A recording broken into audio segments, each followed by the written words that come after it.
लेकिन दोस्तों आज बिहार चुनाव के परिणाम आने के बाद लोकतंत्र पर इतना बड़ा सवाल उठ रहा है, तो हम एक जागरूक नागरिक होने के नाते हमारा ये कर्तव्य बनता है कि हम सही चीजों को आपके सामने रखें, जो एक तरह का भ्रम है वो आपको दूर हो। तो हमारे पास एक बहुत बड़ा चैलेंज हो जाता है कि हमें सच बताने वाला कौन है।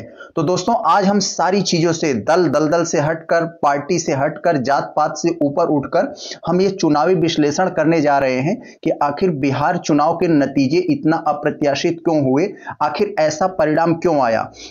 और दोस्तों हम आपको वही बताने जा रहे हैं जो सच है, जो धरातल की बातें हैं। सच थोड़ा कड़वा होता है, पीने में बहुत तकलीफ होती है, लेकिन आपने पी लिया तो आप यकीन मानिए आप सही राह पर चल जाएंगे।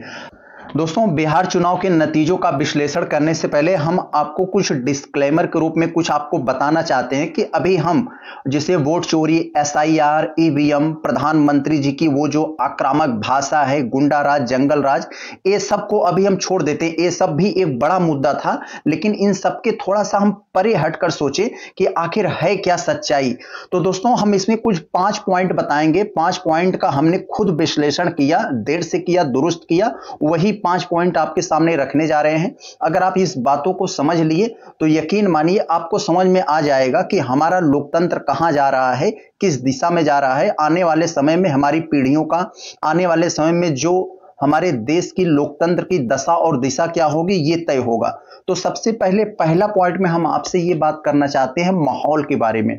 जब दोस्तों महागठबंधन, एक तरफ NDA और दूसरी तरफ महागठबंधन, जब एक तरफ ऐसा लग रहा था कि ये महागठबंधन की एक तरफा जीत होगी, गजब का माहौल बना था, तो आखिर इतना अप्रत्याशित परिणाम कैसे आ गया।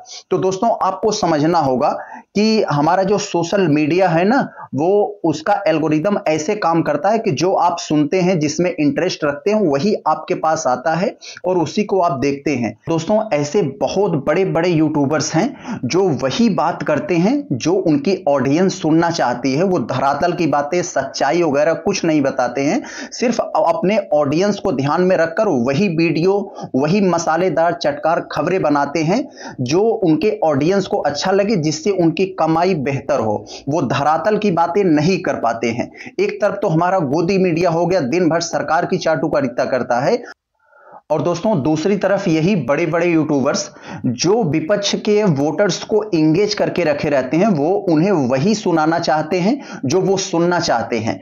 उनसे कोई मतलब नहीं, सच्चाई क्या है, धरातल की बातें क्या है, उनसे कोई लेना देना नहीं। सिर्फ जो ऑडियंस उनकी सुनना चाहती है वही वो सुनाना चाहते हैं, जिससे उनकी कमाई बढ़ती रहती है। तो हमें यह लगता है कि उन सभी की बातों को सुनकर यह लगता है यार गजब का माहौल है, हमारी ये पार्टी जीत रही है, वो जीत रही है, लेकिन धरातल पर ऐसा नहीं होता है।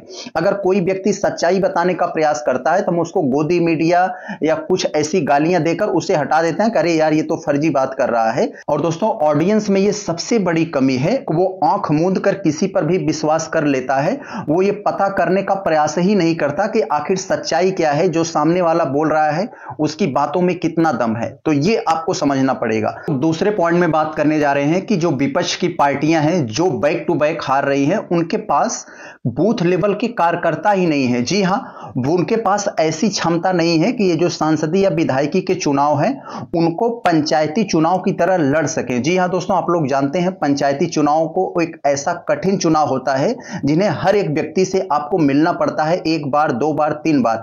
इस तरह की उनमें क्षमता नहीं है। और यहां एक्टिव कार्यकर्ता, जो बूथ लेवल के एक्टिव कार्यकर्ता होते हैं, उनमें इतनी क्षमता होनी चाहिए कि जो अपना वोटर होता है उसे बूथ तक लाए और अपना वोट डलवा सकें। ये बहुत बड़ी कमी होती है।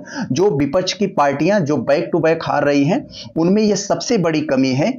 अब दोस्तों जरा हम लोग तीसरे पॉइंट पर बात कर लेते हैं कि जो विपक्षी पार्टियों के बड़े बड़े नेता हैं वे या तो बरसाती मेढक बन जाते हैं या तो फिर कुएं का मेढक बन जाते हैं। जी हां दोस्तों, आप लोग देखते होंगे जैसे ही चुनाव आता है, किसी राज्य में या केंद्र का चुनाव होता है, चुनाव के 6 महीने 1 साल पहले वो एक्टिव हो जाते हैं बरसाती मेढक की तरह, कि जब वो मौसम आता है तो वो बाहर निकल जाते हैं और वो सड़कों पर निकलकर तमाम तरह के आरोप लगाते हैं, रैलियां करते हैं, जुलूस निकालते हैं, अपनी बातों को रखते हैं और फिर जैसे ही चुनाव खत्म होता है फिर वो न जाने कहां चले जाते हैं, कुएं के मेढक बन जाते हैं। कुएं में रहकर वो सारी चीजों को जो है वो मैनेज करना चाहते हैं, वहीं से वो चीजों को कंट्रोल करना चाहते हैं, जो कि धरातल पर नहीं दिखते हैं बाकी समय। ये सबसे बड़ा दोस्तों यहां पर फेलियर है। अब दोस्तों हम लोग बात कर लेते हैं चौथे पॉइंट पर। आखिर विपक्ष की रैलियों में इतनी भीड़ होती है, इतना जोश होता है, इतनी गर्मजोशी से लोग रैलियां करते हैं, ऐसा माहौल होता है कि यही जीतने वाला है। तो आखिर ऐसा क्यों होता है दोस्तों? ये होता है कि उनके जो पुराने वोटर्स होते हैं वही हर बार आके हल्ला मचाते हैं और वही उनकी भीड़ का हिस्सा बनते हैं और वही उनको वोट भी देते हैं। यहां वो नए वोटरों को जोड़ने में दोस्तों वो फेल हो जाते हैं। नई नई जो छोटी छोटी पार्टियां हैं, छोटी छोटी सभाएं हैं, उनको करने में, नए वोटर तक पहुंचने में, उनको अपने साथ जोड़ने में ये फेल हो जाते हैं। सिर्फ वो अपने पुराने ढर्रे पर रह जाते हैं। पुराना वोट हर बार उनको मिलता है, पुराने लोग उनकी रैलियों में आते हैं और पुराने लोग हल्ला मचाते हैं। ऐसा लगता है कि माहौल बहुत चकाचक है, लेकिन वैसा धरातल पर नहीं होता है। अब दोस्तों हम लोग सबसे अंतिम और मुख्य पॉइंट पर बात करने जा रहे हैं, जो आपके लिए बहुत ही जरूरी है।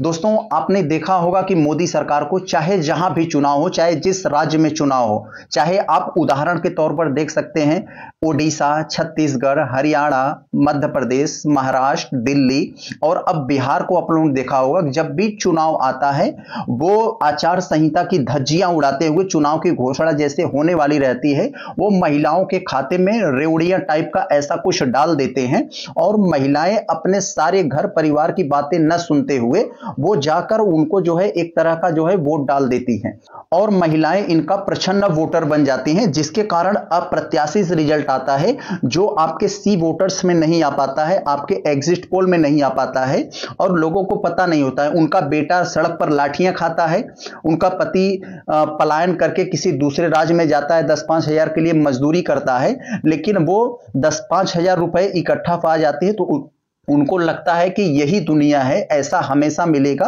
और वो वोट डालकर चले जाते हैं। उनको इस बात को समझ में नहीं आता कि ये हमें दाना डालने का काम किया जा रहा है। तो विपक्ष इसका तोड़ नहीं निकाल पा रहा है, जनता को ये समझाने में फेल हो जाता है कि आखिर ये रेवड़ियां जो सरकार दे रही है ये तुमको कितना नुकसान होने वाला है, आने वाली तुम्हारी पीढ़ियों के लिए, तुम्हारे बच्चों के लिए, तुम्हारे पूरे परिवार के लिए कितना बड़ा घातक साबित होगा।